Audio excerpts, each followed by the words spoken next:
I want to apologize in advance for the length of this video, but I tried to make it as comprehensive as possible. So I hope you appreciate the information, and thanks for watching. All right, I've been saying for the last few weeks I was going to get this video to you, so let's jump right into it on this Halo 9,000 pound standard lift. All right, I'm going to start by running this thing to the top. It's a 110 volt motor set up here. Takes 1 minute and 45 seconds exactly to get to the top, so I'll time lapse that so you don't have to sit through it.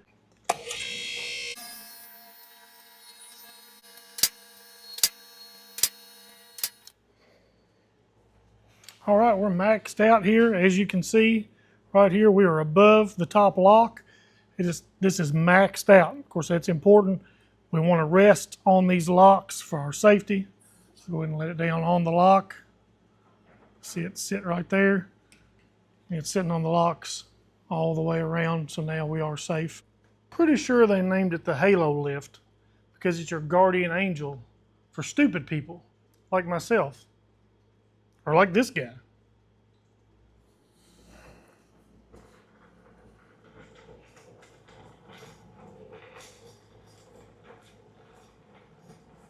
All right, so we're still at full extension. The lowest lock height is 14 inches. And there's 4 1/4 inches between each lock. And your ramp deck is exactly 3 inches above the lock. So your lowest deck height is right at 17 inches. With the deck fully up, the clearance, 69.5 exactly. 69.5 to the bottom of the deck, and then the deck is, 3 inches thick. So you're looking at just a touch under 73 to the top of the deck. Gives you plenty of room to reach up. If I'm almost 6'3", and I could stand up straight and work on a differential, drive shaft, anything like that. Of course, there's a ton of other things that you don't think about that you could do with, like, you could do pull-ups.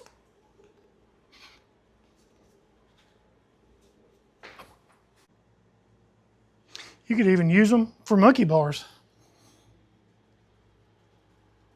Oh, it was at this moment that he knew. He fucked up. And maybe you just need help with an everyday task, such as lifting this extremely heavy bucket.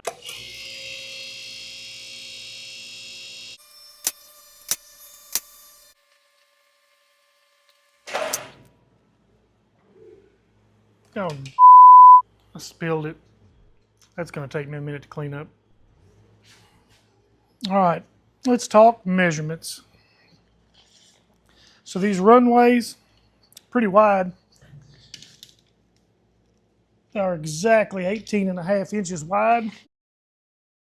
And from outside to outside, you're looking at 75.5 full width. Just about 5 feet exactly, 60 inches center line to center line. For your length, I'll just hook on to this backstop. Length of the ramp is 166 inches end to end. Length of the runway. And then your approach ramp is, we'll call it 34. There's just a 1/2 inch gap or so there where it leans down for the angle, so about 34 inches. Posts, another concern many of you I'm sure have. I'll try to hook inside one of these catches. So inside to outside is right at 8.5 inches. And then you add another 4 inches. So 8 foot 4.5 is the width, total width there. Now something interesting about that, if you'll see here, standard option, the way this thing comes, this motor and pump assembly is mounted right here.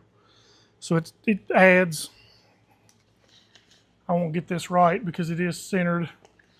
Well, it would add, counting the button, push button on the box, it would add 10 inches to your width. So you have this option. It's just a right angle plate. You can order as well to move your pump and motor assembly to put it in line with the post. It does stick out. You're not saving a lot because it does stick out past the post still 4 3/4 or so with this hydraulic line and everything. So you're only saving 5.5 inches. What that does for me is I can fit through a 9-foot garage door. May have to angle it a little bit when I get it out, but I can walk it out the garage door, angle it a little bit if I have to clear the capacitor on the motor at that last little bit, and roll it out in the driveway and bring it in this other bay, and I can move it between bays, or I can just slide it over, right? Obviously, that'd be a lot easier. But you do have the opportunity if you need to do some kind of work in here, if you needed to do something with the ceiling, needed all the space, you could roll the lift out in your driveway. I've got my power coming in from the ceiling, going straight to the back of the motor here, just an extension cord coming from an outlet that I put in the overhead here. That keeps me from having cords to trip over or have to watch getting pinched somewhere. So that's why I did that the way I did. I can just unhook that, cut that zip tie, and move the lift around as need be. You see here is a 3,500 pound bridge jack, air over hydraulic bridge jack. And then I've also got a bridge tray right here that can support another jack, a bottle jack. You could use a floor jack in there if you had a real narrow light duty one. Probably wouldn't recommend it due to the movement of a floor jack. It's not going to come out of the tray because the tray, it's hard for you to see probably, but it's probably 2.5 inches deep all the way around. And both of those are on poly skids, so they're easy to slide around. Also have these ramps right here. Oh. Speaking of ramps, these do come off. They are very heavy. But obviously I do recommend taking those off to keep from breaking your neck. That's not a good thing. And they're probably even more hazardous up in the air because you're kind of walking around this post not paying attention. Those things stick out, what do we say, 34 inches or so. You also have these plates once you load your vehicle. You have those fixed plates in the back we talked about earlier, those stops. These just slide in. Those on the back are bolted in. These just slide in and out. You can swap them with your ramps. Something that's available now that was not available that I was aware of when I bought this, but they do have aluminum ramps now that they offer to make that task quite a bit easier. All right, I want to duck under here and show you this bridge jack. So one thing I really like about these is how they sit on the runways themselves. A lot of the competition I've noticed sit down inside the rail. I don't know how their rails are designed, but I know I wouldn't want this riding on these rails and holding up their back end of a car. Feel much better about the whole runway holding the vehicle just like it is typically. You're just transferring the weight from the runway onto this bridge jack when you do this. So you can adjust your pads out to your desired width depending on what you're trying to do. Easy to move. All right, I've run some air to my bridge jack. Obviously you would want your hose over the top of your ramp if you had a car in a lift. Before you ever let your lift all the way down, you don't want to crush your air hose underneath your runway. But you can see this thing is pretty fast. I know it didn't have a load on it, but it's not slow when it does have.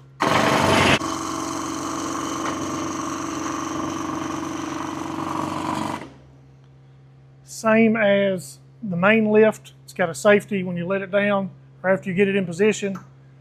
You can lock it to come down. It's going to find its first safety stop, which it's on now. And now it's on this stop right here. It's a real thick piece of metal. Engages three different sets of dogs here to capture that lift to the point that you want it. So same as the lift, when you get ready to let it down, you raise it up, get it clear of that safety, pick the safety up, push down your lift side of your pump, and the jack will come down. You have to hold the lever almost till it bottoms out. You have to get real close to the bottom, and you can let it go, and it'll settle back down. All right, so for your, we'll call them outriggers, you've got extensions. You can drop in, raise those up if you need to. Say you need to get higher up, get your frame lifted to get enough suspension droop to do suspension work. You can use those to do that. You got two different sizes of those. And then you got these set screws here and here. Obviously that locks the arms of this out against the sides. You want to set them to where there's just a little resistance. You can see this is still easy to move, but you don't want it to have so much play. You know, obviously you don't want it to slip off, but you have this full, about a 2-inch strip right here with that poly slide that rides on the runway itself on both sides to support your weight. I feel really good about the way that's designed. And so bridge jack, or the bridge tray, is very similar.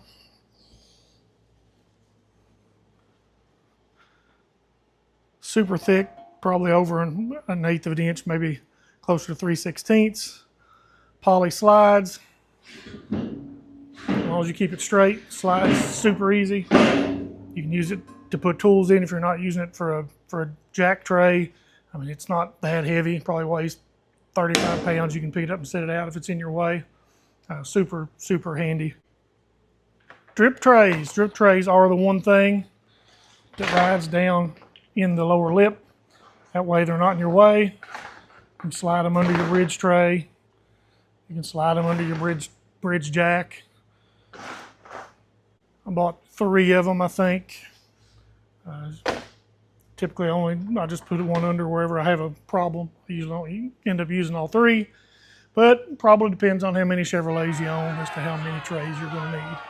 I will add while I'm here, when we talked about the movability of the lift, I see a lot of lifts on the internet, don't have bolts in them, secure them to the floor. Mine's no different. I haven't seen any need to secure it. It's not going anywhere. It's not going to fold up and collapse. Obviously, the manufacturer says you need to bolt it down. So that is up to you. 9,000 pound rating, I think we already mentioned that. And here's the nameplate data. So the thing weighs 1,730 pounds. I believe the air over hydraulic bridge jack adds 350 pounds. And then obviously that bridge tray is an additional accessory, another 30, 40 pounds. So you're looking at probably, we'll just call it 2,100 pounds all in once you've got hydraulic fluid in it. Bridge jack, if you go that route. I think there's very little difference in price between the hand bridge jack. You can get a bridge jack just like this with a hand hydraulic pump instead of an air over hydraulic. I want to say it's $100, $150 difference. Unless it's just putting you over your budget, I would spend the money, obviously, on the air over hydraulic. Make your life a lot easier. All right, for my next trick, just kidding. Okay, you'll see here I got these wheel assemblies set in place. What you're going to do, slide those in place with the open side facing outboard on each of the 4 corners. You'll see the inboard side has a pin with a couple uprights. There's a hole in each end post, crossbar. There's a hole on each side that these pins go through. At this point, when you've got it close to touching here, you should be able to slide those out and pin them in. You just have a little bit of this bar sticking underneath these pins on the outside is what you want. Once we get those pinned in, we'll ease the lift down, and the weight of the lift will actually pick the 4 posts up off the ground, and we'll be able to move it. All right, the pins are in. Apologize if I'm huffing and puffing. I'm old, fat, and out of shape, and it's a little warm. Raise it up just enough to clear our safety. We'll start setting it down on the wheels.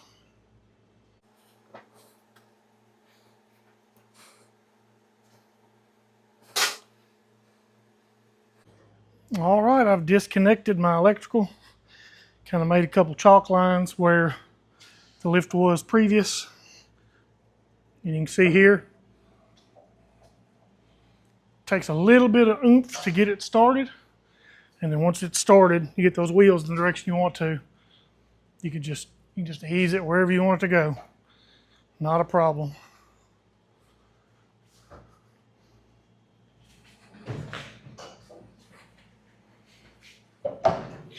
In fact, sometimes it's too easy and it's harder to stop than it is to get started. A little bit easier to position if you're trying to get it in a certain spot. It's a little easier to position with 2 people, but it's not impossible to do by yourself. All right, that's within about an inch or 2 of where we had it, and it will shift just a touch when we go to set it down. So go ahead and set it down. Show you how that works. Plug it back up. So I can raise it up.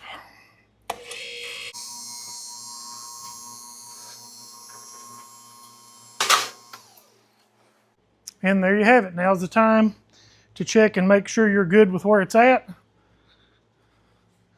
Because it's easy to just let it back down, let it pick itself back up, make an adjustment. You don't have to pick it up all the way, just enough to get the friction off the floor. Make an adjustment, set it back down, because it is time consuming, not greatly, but it is a chore to get those wheels set, put the pins in and all that. You just want to do it one time, make your move, and be done with it. So maybe, just maybe, you need to patch your ceiling where you tried to move your lift without unplugging the power cord that falls out of the ceiling. It's good for that too. Every time you use it, I want you to pay special attention to your locks. That click sound, you want it to be unanimous amongst all four corners. You just want to hear one click. If you hear something like click, click, something's not right. You need to back up and punt. Make sure those things are engaging all the way around at the same time. And hopefully you can see here when you set it down on your stops,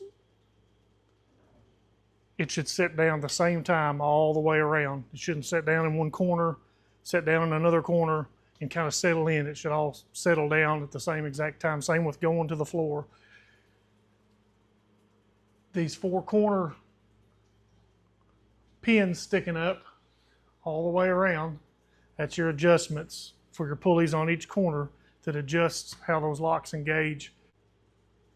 At the end of the day, these locks are what keep you safe. Same with this bridge jack, right? That lock I showed you earlier. I don't trust the hydraulics. I don't trust electricity. Let's be honest. I don't trust most people either. That's beside the point.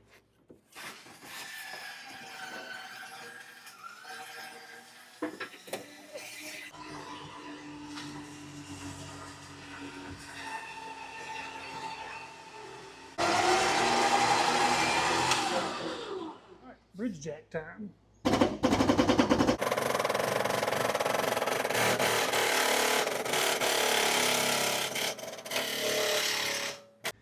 As you can tell, suspension is hanging. Now you've got 2-post lift capability. Pull the wheels off, pull axles, do differential work, whatever you need to do.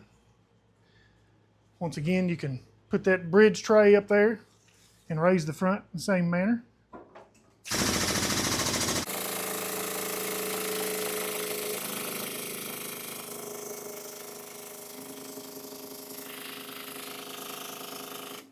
you want to do suspension work all the way around, take all the wheels and tires off of it, you can do that. You can do anything you want to do.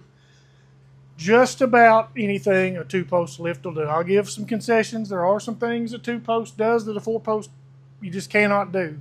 But they are very few and far between.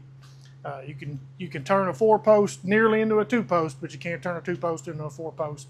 And I feel much, much safer being underneath a vehicle, locked up like this, on safety stand, on the bridge jack. Obviously, if I was going to get under this car, in the front, I would put a jack stand on the frame rails along the runway here behind the rear tires, just because you're jacking from one point there. Well, let's take a little time and address the elephant in the room. In my case, ceiling height, right? I only have a 10-foot ceiling. This is about as high as I can go with this car and have room. There's plenty of room here. I probably got 16 or 18 inches for me to use bridge jacks. If I want to lift the car to get the suspension work, things of that nature, makes it a little tough. I don't have the best back in the world. Even if you're young, agile, who wants to be crouched under a vehicle, that's the whole reason you wanted to lift in the first place, right? Don't despair. I got 3 different things here. First of all, I have this chair, super handy. This is just about the right height for working on things at maximum height under the car, right? If you're wanting to reach up around the transmission, floor work, things of that nature, pinion, you're right there at eye level with it. Easy to get up and down off of a chair, rolling chair. Suggest you get one that rolls easy. If you had the car a little lower, obviously you could go with this this small, this is just a Harbor Freight creeper seat, handy for a lot of things. Now, a little more expensive option here. The reason I come across this seat is at one time I was considering a Max Jack's portable 2-post lift system until I come across these Halo lifts. Now, this thing's got a few different reclining positions. It'll lay flat, it'll sit straight up. I prefer it with it lean back. This is pretty much a normal, like a sitting position. It holds your head to where you're looking at your work. You're not having to hold your head up and your neck gets sore. And getting up and down is the chore, mainly the getting up. As you can see, you can just lay back. You can roll under. Ideally, you'd have the lift a little lower for work, because it's all I can do to reach, let's say, the pinion in this case. I can barely reach it. I can't even reach the top of it. So you could have your lift a little lower in that case, and you can roll around, do your work comfortably. Your back's not tired from standing. Your feet don't get wore out from standing on concrete. And if you're in a shop that it's hard to heat, this keeps you from being cold laying on the floor all day too. So definitely well worth it if you don't have 12, 13-foot ceilings to take advantage of the full height. Still excellent investment. You can even load a pickup truck on here. Obviously your ramps, well, my truck would probably go on here at this height, but obviously you could put a taller truck on at a lower height with one of these seats or creepers and still sit up straight, do your work, and not be exhausted or trying to roll around the ground and get up and down multiple times a day. For the record, I'm not sponsored by Max Jacks nor Freaky Rock, whoever that is. All right, by now you're probably saying, dude, all that stuff's great, but what's it cost? Show me the money! Right, none of these features make any difference if you can't afford to put it in your shop or your garage.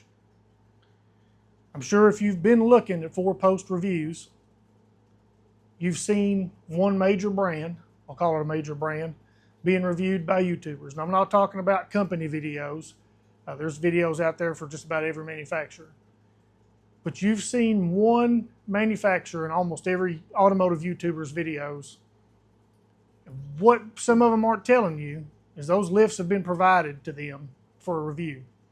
So naturally, they're going to be pretty favorable. And I'm not knocking that company. I'm not going to say their name. You know who they are. I'm sure they're excellent lifts. I've never been around one. What I can tell you is this standard Halo lift and the standard lift of the competitor that you've seen reviewed on YouTube so many times are both rated at the same 9,000 pounds. Now, if you're a DIY car restoration type person, hot rodder, anybody that's messing with old cars and pickup trucks, are you ever going to push that 9,000 pound limit? Not even close. You're lucky to be halfway there on any given project. Would I feel comfortable getting under something at 9,000 pounds under either one of those lifts? I couldn't tell you. But I know with this car, let's just call it 4,000 pounds, I don't think twice about it. So why would I pay more for a lift that I don't feel any safer working under than the one I've got? So let's run some numbers, and I'll give you an apples to apples comparison as best I can with the offerings.